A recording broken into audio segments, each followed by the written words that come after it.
yung pag-aaraba ko bilang ina na hindi niya nararamdaman sa nanay niya. Sana naman maintindihan mo yun. Hindi ako maintindihan! Kailangan ako ni Mookie!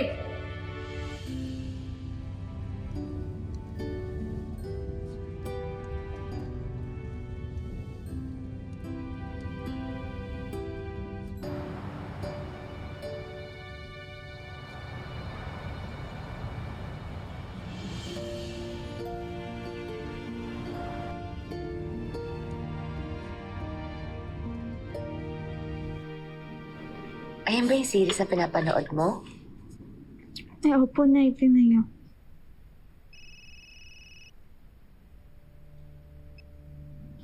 Nay? Anak, may kasalanan ako sa'yo. Nadulas ako kay Madam Ganda na inaalagaan mo si Mookie. Ho? Uy, kalma ka lang. Nalusutan ko naman eh. Nandaan ko sa mga buladas powers ko. Basta, naniwala sa akin. Teka, Ma'am, bakit niyo kasama si Ma'am Olive? Naawa ko. Kasi anak, alam mo, wala siyang kasama. Mag-isa lang siya. Kaya naisip ko, bantayan ko na lang siya, di ba? Nay, umuwi na po kayo. Baka mamaya ano pang masabi niyo. Basta ito na lang isipin mo. Ako ang magsisilbing mata at tenga mo dito. Titimbrahan kita kapag pauwi na ang amo mo. Dahil kapag nalaman ni Madam Ganda yung ginagawa mo sa anak niya, hindi ka lang masisisante. Baka mamaya ipapulis ka pa.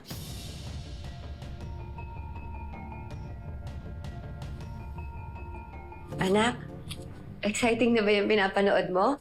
Parang ngiting-ngiti ka, ha? Opo, Nay. Di pa po kasi ako nakakapunta ng arcade eh. Kaya every time po na pinapanood ko to, feeling ko nasa arcade din ako. Hindi ka pa nakakapunta ng arcade? All my life po kasi hindi po talaga ako nakakalabas eh. Parang bilang nga lang po yung mga araw na nakalabas ako ever since nung bata po ako. Dati po, dinadala ko ni Mami dun sa St. Agnes Children's Hospital. Pero nag-stop din po eh. Tapos hindi ka rin nakaalis? Dito ka lang sa bahay mo? May one time po, nakalabas po ako nung pinagtutulak po ako ng mga babae sa park. Tas, alam mo, Nay, dun ko din po kayo narinig kumanta. Alam niyo po, sobrang pangarap ko po talaga yung makapunta ako sa iba't ibang lugar. Nay, pwede niyo po ba akong dalhin sa arcade? Anak, hindi pwede. Paano kung malaman ng mami mo? Silip lang naman po, Nay eh. Di pa po kasi talaga ako nakakapunta dun. Gusto ko lang naman pong ma-experience kung ano po yung pakiramdam ng naglalaro po sa arcade eh. Panigurado po kasi pagdating na naman po ni Mami, hindi na naman po ako makakalabas.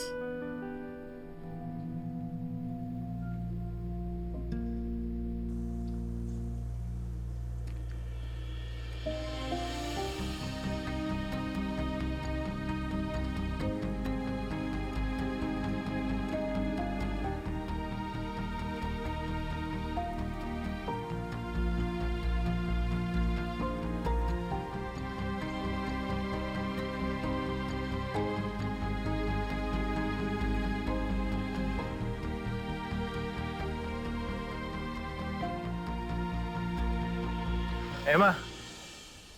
Emma! Dan, anong ginagawa mo dito? Emma, hindi ako mapakali. Gusto kong humingi ng tawad sa'yo. Sorry doon sa mga sinabi ko kagabi. Please, huwag na tayo mag-away. Hindi ako sanay eh. Sorry din sa mga nasabi ko sa'yo, ha.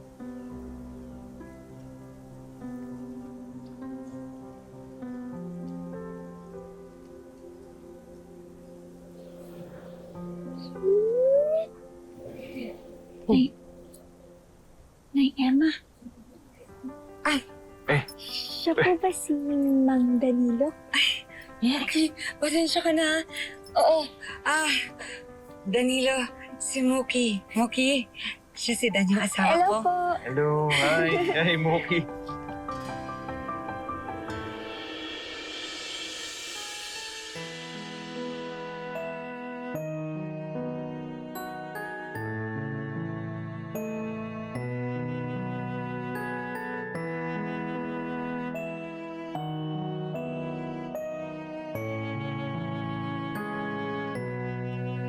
Tahan na, inlim, dito ka sa akin, umimbing.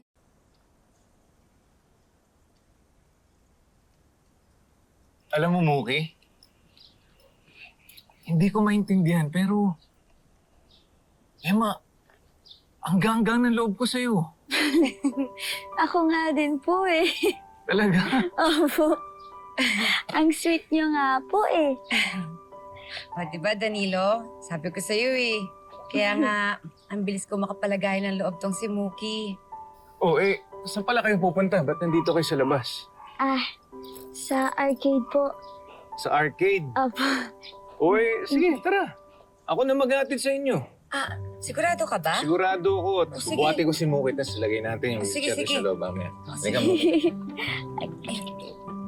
Salamat po, Martin. Naku, walang anuman, Moki. Salamat, Dan, ha?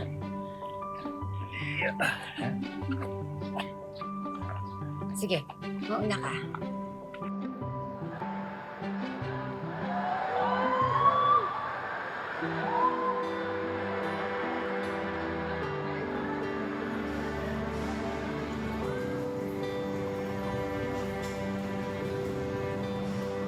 Paano, Emma? Mauna na ako. Marami pa akong deliver eh. Sige, Dan. Salamat, ha? Love you. Mas mahal kita. Sige na. Moki, mauna na ako ha. Ingat po. Enjoy nyo to. Ha? Ingat kayo. Ingat po. Sige, Ingat ka din. Emma.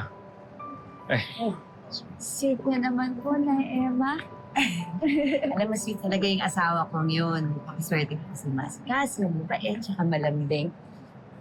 Sana po magkaroon din po ako ng katulad ni Kuya Danilo. Magmamahal sa akin, mag-aalaga sa akin.